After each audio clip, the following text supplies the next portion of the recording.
সেদিন সন্ধেবেলায় মায়ের সাথেই কথা হচ্ছিল। আমি নাকি ছোটবেলাতে গান না শুনে ঘুমোতামই না। আমার অবশ্য মনে নেই, কিন্তু গানটা আমার শুনতে বরাবরই বেশ ভাল লাগে। তাই প্রথম পর্বটা গান দিয়েই বলবো বলে ঠিক করলাম। প্রতিটা বাঙালি বাড়িতেই ছোটবেলাতে বাচ্চাদেরকে ঘুম পাড়ানোর জন্য কিছু জানাশোনা গান আছে। সেগুলো কম বেশি সবাই জানে।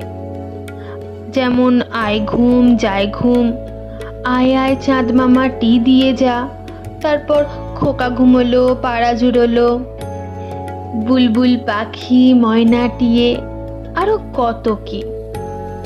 এর মধ্যে কিন্তু মায়েরা নিজেরাও অনেক গান বানাতে পারেন। তার আয়ু অবশ্য কিছুক্ষণের জন্যই হয়। বাচ্চা হয়তো সবে ঘুমিয়েছে বা ঘুমটা একটু হালকা গোছের, ঠিক তখনই যদি কারোর সঙ্গে কথা বলতে হয়, সেই সুরেই গান গেয়ে তাদের মধ্যে কথা হয়ে যায়। ছোটবেলায় মারা মনে হয় সবাই মিউজিক কম্পোজার হন। তাদের গলায় সুর থাকুক বা না থাকুক, তাদের গলায় গান না শুনে কোনো বাচ্চাই ঘুমোবে না। এটা স্মৃতি অবশ্য আমার মেমারিতে নেই, কারণ তখন আমার ইন্টারনাল স্টোরেজের কিছু স্টোর করার ক্ষমতাই ছিল না। সবে সবে ইনস্টল হয়েছে বলে কথা। পরে অবশ্য সফটওয়্যার আপডেট নিলে দেখেছি আমার বোনের বা বাকি ভাই বোনেদের ক্ষেত্রে সেম টেকনিক ফলো করা হয়, সাথে তালে তালে চাপড় পড়ে পিঠে। তবে এখনকার বাচ্চাদের মায়েদের এই ইউটিউবের সৌজন্যে স্লিপিং টাইম সিঙ্গারটা হতে হয় না। তারা কিন্তু বেবি শার্ক শুনেই ঘুমোয়। না না, তাতে আমার কোনো অসুবিধা নেই। আমি কারুর পক্ষে নই, আমি শুধু আমার ছেলেবেলার পক্ষে। আমার কাছে আমার ছোটবেলায় সব থেকে সেরা। এখন কিন্তু মায়ের স্টোরেজেরই একটু হেল্প নিতে হবে। অনেক চেষ্টা করলাম, কিন্তু এত পুরনো ডেটা কোনোভাবেই রিট্রিভ করতে পারলাম না। তাই মায়ের থেকেই স্মৃতিগুলোকে ট্রান্সফার করলাম আমার ডায়েরিতে। আমার দিম্মা খুব ভালো গান গান। ছোটবেলাতে আমি যখন মামার বাড়িতে যেতাম, দিম্মা আমাকে পর পর গান শুনিয়ে যেত, আর আমি চুপটি করে শুনতাম। গান হলে আমি নাকি কান্নাকাটিও করতাম না। আমার মাও কিন্তু বেশ ভালোই গান গান, তবে সেটা শুধু আমাকে আর বনুকেই ঘুম পাড়ানোর জন্য। ছোটবেলাতে মা যখন ও তোতা পাখিরে গানটা গাইতো, আমি গানটা শুনলেই খুব কাঁদতাম, আর শুধু মাকে বলতাম, না না ওই গানটা গেও না। ওই গানটা শুনলেই মনে হতো মা যদি চলে যায় সেই দূর আকাশে, যেখানে তোতা পাখিও আমার মাকে এনে দিতে পারবে না, তখন কি হবে। তবে শুধু তোতা পাখি না, আমার মা আমার জন্য বুদ্ধপুতুম, লাল কমল নীলকমল এই দুটো নাটকের সব গান মুখস্থ করেছিল। তবে শুধু গান না, আমার জ্বালাতে পুরো নাটকটাকে মুখস্থ করতে হয়েছিল। আমি নাকি লাইন বাই লাইন শুনতাম, এবং এইটা না শুনে আমি ঘুমোতামও না। আমার দাদুই মনে হয় এটার একটা ক্যাসেট দিয়েছিল আমার জন্য। ঠাকুমার ঝুলির গল্পগুলোকে নিয়ে বানানো খুব সুন্দর নাটকগুলো, পুরোপুরি বাচ্চাদের জন্য। এখনকার অনেক বাচ্চারাই জানে না এটা সম্বন্ধে। আমার বয়সীয় অনেকেই এগুলো শোনেনি হয়তো। ইউটিউবে আছে এটা। আমার আর আমার বোনের কিন্তু প্রচন্ড ভাল লেগেছে। আপনারাও কিন্তু ট্রাই করতে পারেন। জোর করছি না, এমনি বললাম জাস্ট। এরপর আর কি, বাঙালি বাড়িতে জন্মের সুবাদে প্রচুর বাংলা গান শুনেছি। আমার বাড়ির সবাই গানটা বেশ পছন্দই করেন। আমার বাবা তো গানের পোকা, আর আমার মাম্মাও ছিল। মাম্মা মানে আমার ঠাকুমা। আমরা জয়েন্ট ফ্যামিলিতে বড় হয়েছি। জয়েন্ট ফ্যামিলিতে বড় হওয়ার মজাটা যারা জয়েন্ট ফ্যামিলিতে বড় হয়েছে তারাই বুঝতে পারবে। যাকগে, আমার রাঙা দাদু, যাকে আমি লালা বলে ডাকি, প্রতি সপ্তাহে রবিবার করে রেকর্ড চালাতো। আমাদের বাড়িতে এখনো বহু পুরনো পুরনো রেকর্ডের কালেকশন আছে। আমার অবশ্য এখন তেমন কোনো গানের কথা মনে নেই, কিন্তু একটা রেকর্ড আমার এখনো মনে আছে। সেটার নাম ছিল হিংসুটে দৈত্য। ছোটবেলায় ওটা যে কি ভালো লাগতো যে কি বলবো। আমার জন্য লালাকে ওটা প্রতি হপ্তাতেই চালাতে হবে। অনেক দিন পর হঠাৎ করে ইউটিউবে খুঁজে পেলাম এই নাটকটা। বাড়িতে রেকর্ডটা আছে, কিন্তু রেকর্ডটা চালানোর রেকর্ড প্লেয়ারটাই যে খারাপ, কি করে শুনবো। অনেক দিন পর ইউটিউবে শুনে এত নস্টালজিক লাগলো যে কি বলবো। সঙ্গে সঙ্গে লালাকেও হোয়াটসঅ্যাপে পাঠিয়ে দিলাম লিঙ্কটা। আমি কেন একা নস্টালজিক হব, লালাকেও একটু নস্টালজিক করলাম। একটু যখন বড় হলাম, ওই ক্লাস 2 কি 3 হবে, বনু আর মাম্মার সঙ্গে খেলা হতো গানের লড়াই তো চলতোই। সাথে যদি একবার লোডশেডিং হয়, আমাদের শ্রাদ্ধ অনুষ্ঠান শুরু হয়ে গেল। নতুন যা গান শিখেছি বা শুনেছি তাই গাইতাম একটার পর একটা করে, যতক্ষণ না আলো আসতো। মোমবাতির সেই কাঁপতে থাকা শিখায় প্রিয় প্রিয় গানগুলোকে শুনিয়ে যে কি আনন্দ পেতাম কে জানে। কিন্তু এটা কিন্তু খুব মজার খেলা ছিল। লোডশেডিং এর টাইমটাও কেটে যেত আর বোরও লাগতো না। তখন বাড়িতে কাছের কোনো রিলেটিভস এলেই মাম্মা আমাদের গান গাইতে বলতো। আমাদের ওই সময় কিন্তু কোনো বিরক্তি লাগতো না। হয়তো ওই বয়সগুলো লাগে না, আস্তে আস্তে বয়স বাড়লেই এদের আগমন হয়। আমার মনে আছে বাবা মাসের শেষের দিকে নতুন রিলিজ কোনো গানের সিডি বা ক্যাসেট নিয়ে আসতো অফিস থেকে ফেরার পথে। আর শনি আর রবিবার করে যখন বাবা ছুটি থাকতো, ওই গানগুলোকে চালাতো মিউজিক প্লেয়ারে। অন্ধকার ঘরে একটার পর একটা গান চলতে থাকতো, কখনো রবীন্দ্রসঙ্গীত, কখনো বা আধুনিক। আমার কাছে তখন ফেভারিট সিঙ্গার বলতে নচিকেতা, শ্রীকান্ত আচার্য, লোপামুদ্রা মিত্র, শ্রাবণী সেন, শুভমিতা, আরো অনেকেই।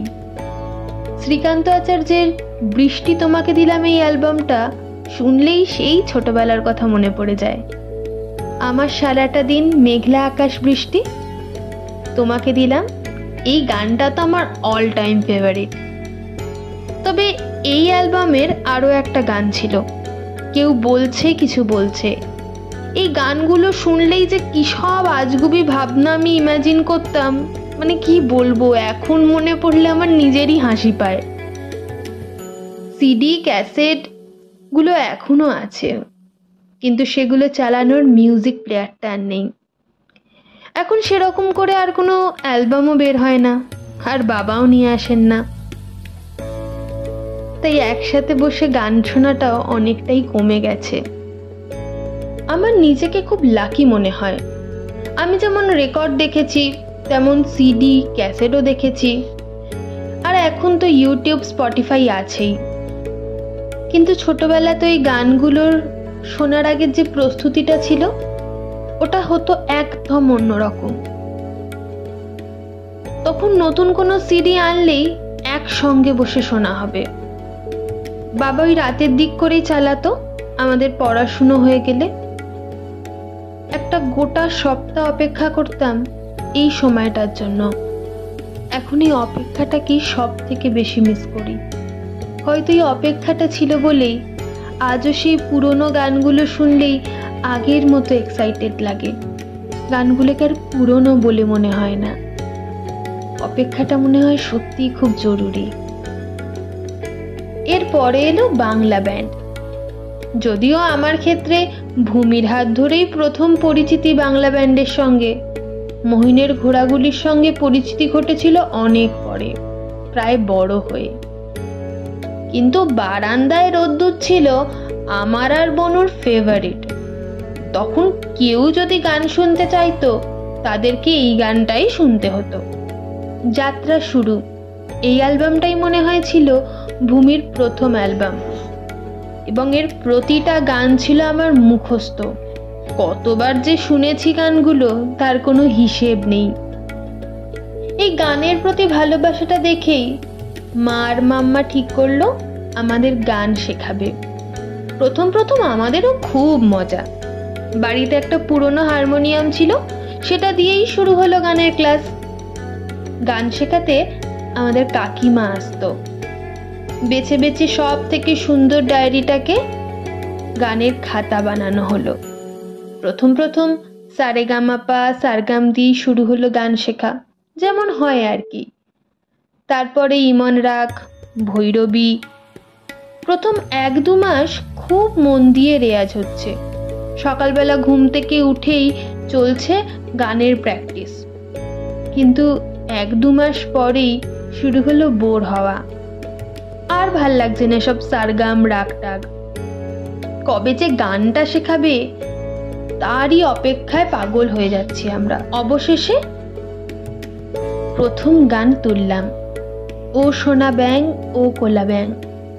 তখন সারা দিন হারমোনিয়ামে সেই গানটাই বাজাচ্ছি। আমাদের সকালবেলার এই রেয়াজ শুনে আমার ছোট দাদু বলতো, তোদের গান তো আর শুনতে পাই না, কিন্তু হারমোনিয়ামের গলাটা ভালোই শুনি। তবে কেন জানি না প্রথম দিকের এই আনন্দটা আস্তে আস্তে ভাটা পড়তে লাগলো, এবং কিছুদিনের মধ্যেই ইতি ঘটল এই শিক্ষার। এখন তবে মাঝে মাঝে আফসোস হয়, গানটা তখন যদি একটু ভালো করে শিখতাম।